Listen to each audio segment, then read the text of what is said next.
I have had this belt for 15 years. Before I talk about why I've had it for so long, I kind of want to talk about how it came into my possession to begin with.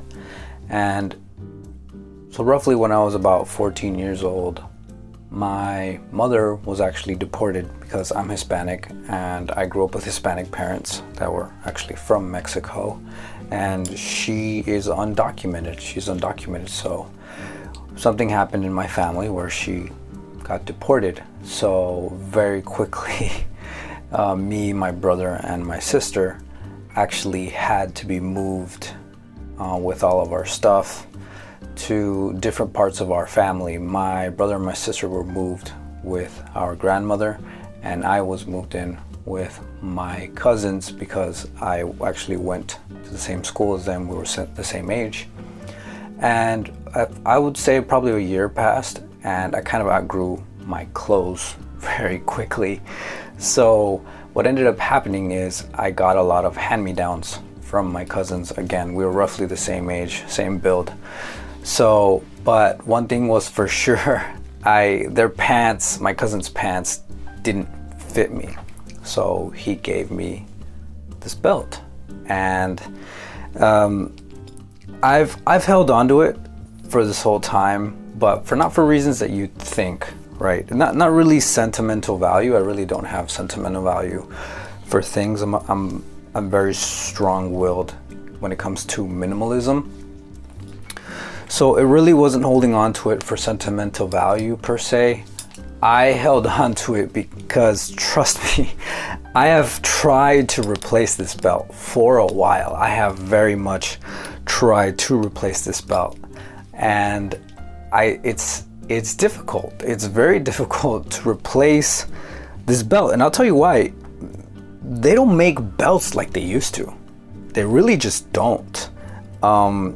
They really just don't make belts like they're used to. And if you look at it carefully, I'll probably include some better shots. But if you look at it carefully, it's actually not straight. It's contoured to my body. It is actually contoured to my body very, very well. It has aged.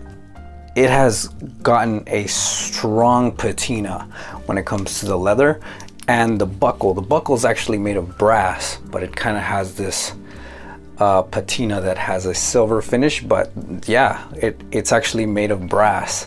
So in short, the real reason why I've held on to this belt for so long wasn't really because of my family, wasn't really because of sentimental value. It's because there's just no way to replace this. It's just, I can't to this day find a belt this high quality, this well made, out of genuine leather or something equivalent to it, that just holds a shape so well. It's just so comfortable. It disappears into an outfit, any outfit that I'd wear. I just haven't been able to find, and I've tried. There's plenty of times that I have replaced this belt, and a month or so later, the buckle would break, or the leather, I'm pretty sure if you've had a belt long enough, the leather on these edges, the edges of these leather belts, especially like fake leather belts or poorly made belts, they start to fray and fall apart like if they're coated in plastic. And I'll include some pictures, but it's terrible. The quality in these things is just different now. It's just different. And even then, even when my cousin gave me this belt, he had it, he actually had it, I think, for 6 months to a year before he gave it to me. But that's the reason, that's how I got it, and that's the reason that I've held on to it, is this belt is just made so well. I've tried to replace it. I really, really have. If you know of a belt that will last long, a brand that you really can just rely on, let me know in the comments. I'm very eager to replace it, but that's the story of this belt, how I got it, and really the story of a little Mexican boy that grew up to be, you know, a very strong man and has a very individual, you know, type of personality. But you can already see where I've gained weight, I've lost weight, I've gained weight. I'm on this one still, so you can see where I've gained and lost, but I'm still the same.